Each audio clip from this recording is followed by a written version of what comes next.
Hey guys, welcome back. Today I want to show you how I am potting up pansy seedlings.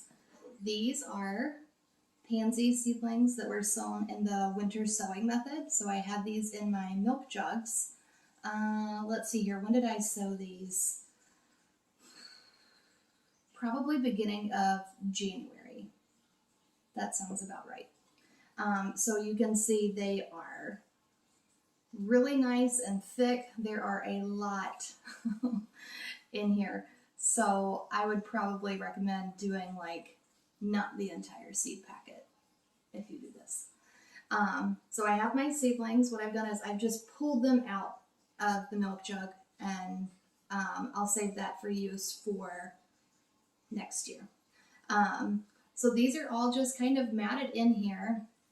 And what I do is I'll get you up close here so that you can see kind of how I pull these apart and untangle them, and then I just pop them in my 72 count cell tray. First we have coffee.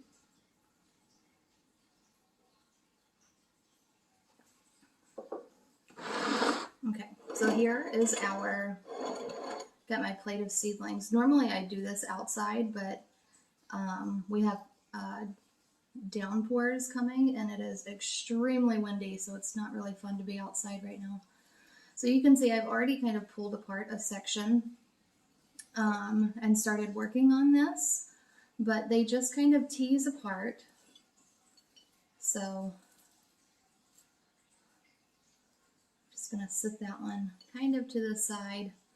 This one actually fell out, so you can see this one kind of has a broken stem, which is not ideal, but so you can see the little roots on there. So I'm going to bring it over. I'm going to lay it on my cell, and I just push the roots in and tamp the soil around it. And now you've got a nice little sturdy-ish seedling. Okay, once we've gently teased our roots out, it's okay if these little leaves are flopping off. They can come off. So I make a little hole with my finger, put the seedling in, kind of far, and then just tamp the soil around it. And they're floppy because they've been in a clear container and they've had all those other seedlings to help hold them up, but they will right themselves. So here's another one with a pretty good root system on it. So we're just going to do the same thing and do a pretty big sized hole and pop that guy in and just tamp the soil around it. So I'll kind of show you up close with this one. This one's really floppy. But you can just kind of tease those out.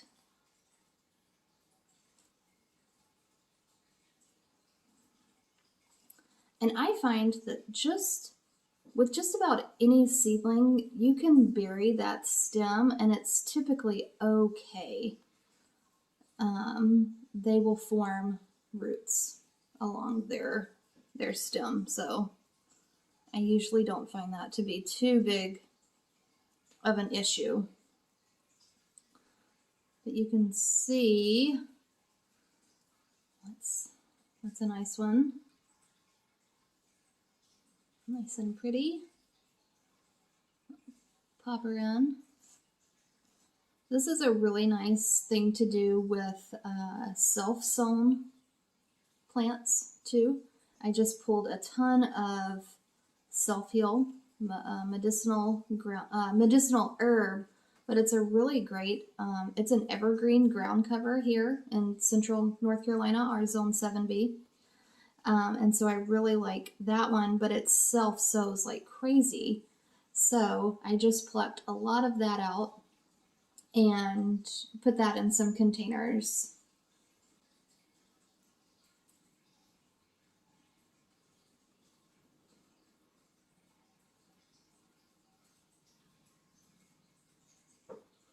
So you can see we're just kind of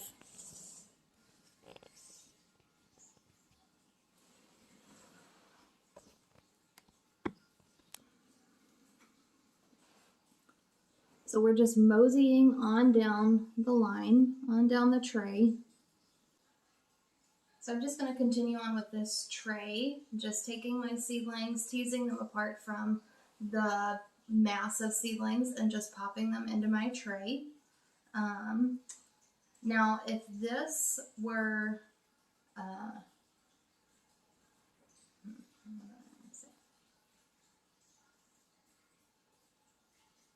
because these have been outside and they've already technically been hardened off, once I get done with this tray, I'll water it in really well, and normally they would go back outside in a protected spot, but where they could get, you know, the wind, the airflow, and be exposed to those temperatures, especially because these are pansies and they are cold weather tolerant.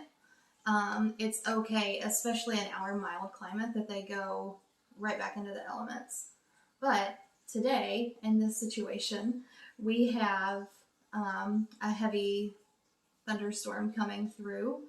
And so these will just be tucked into the garage with the other seedlings for now. I have a tray of, I was just talking about how this is a really nice process to do with your self-seeding annuals. So I did the self-heal, but I did those in the 4-inch cups because I can cluster plant those. I can fit more in a cell, and those I will try and sell locally. And then I also did in a 72 count tray, I did this with alyssum. Alyssum, I started it from seed last year, probably around January, and I did the multi-sowing method. I'll show you in another video how I do that with seedlings. So I did the multi-sowing method, and then I plucked them out when they were about 3 to 4 inches tall, and I separated them much like I'm doing here in this process, and I just stuck them in plug trays. And they were gangly and ugly, and I was questioning my ability to seed start, but they came out beautifully. They self-sow like crazy, and I honestly had those same plants blooming and just flourishing and beautiful up until we had that polar vortex around Christmas time here, and that knocked them out. I think they had, they were like super leggy at that point, and they just got fried. So I pulled those out, but now in where I had them and all throughout that bed, thousands of alyssum babies are popping up. So what I've been doing is I've been gathering handfuls, and I'll just pop them into these 72 plug trays. And I'm much like with these pansies, I don't know what I'm going to do with 72 plus pansies, but the seed starting process is just so much fun that I can't help myself. So here we are. So here's another clump of these little pansies, and I'm going to just tear it in half, and you just kind of have to gently tease them apart, and I'm going to work with this little section. This has 1, 2, 3, 4, 5, 6 in it, and you can see they just come right apart. I don't know if you can really see that, but it's just a teeny tiny seedling. So I'm just going to continue onto this tray, and I'll show you what they look like when we're all done.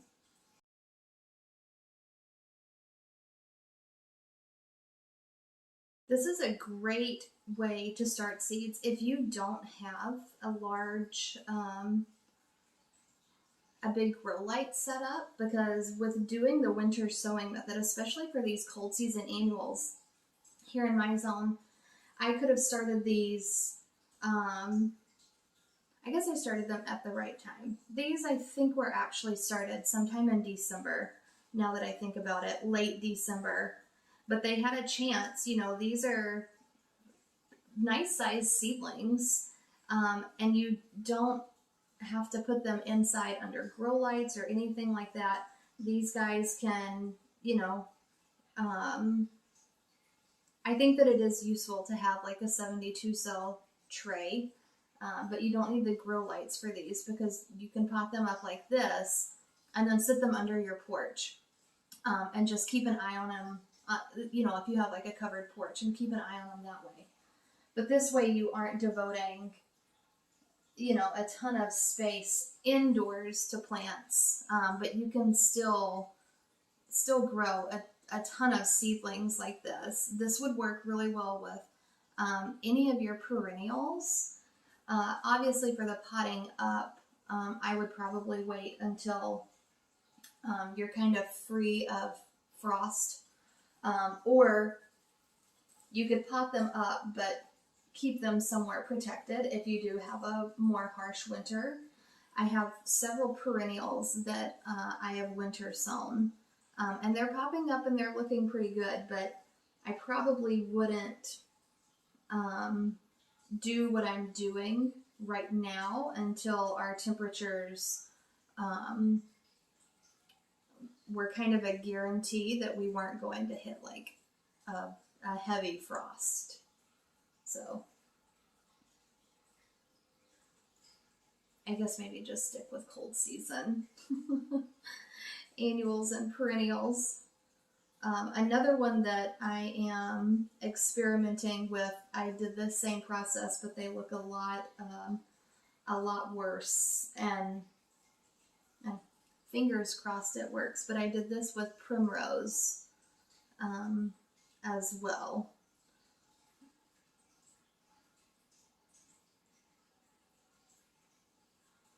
I did those yesterday, and the tray is, they look a lot less enthusiastic.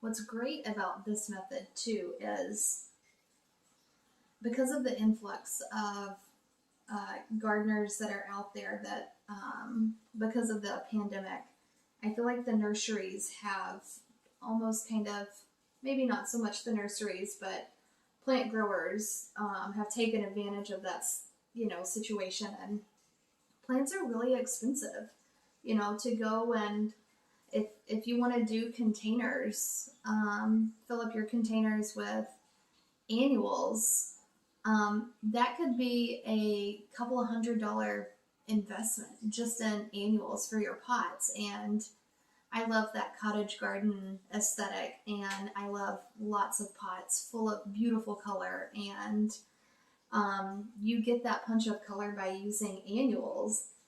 And when one annual is $6, $7, $8, and you need several for a container, that adds up really quickly. And same with your spring containers. You know, people like to do their plants in their spring containers, and they're not in there for that long, you know, before you do get your summer annuals. So this is a really great cost-effective way to start a lot of plants for not a lot of money. You know, this is one seed pack, and I don't even think, I didn't do an entire seed pack. I honestly think that this was half a seed pack, because I also started pansies indoors using the same seed pack. So this is the Pansies Swiss Giants blend. I'll put a picture up right here so that you can see what they look like. But it's a mix of colors, so long as, you know, you're okay with the mix of colors. Or I think you could buy a pack of you know, buy 2 or 3 packs of pansies and achieve those colors, you know, using this method. But let's say, you know, a pack of seeds is $2, $3, $4, and you know, you can get 72 plants out of it. You know, it doesn't even have to be the same color. You know, you could split this tray up, and you know, if you have, I don't know, 7 or 8 pots that you want to fill up with pansies and you want that bold look, you've spent, you know, let's say you got 3 packs of seeds, you spent $9 max, and you have all of your plants for your pots. I just think it's a really great cost-effective way to grow your own annuals, because I do the same thing with petunias. And I'm trying this with vinca this year for bedding annuals.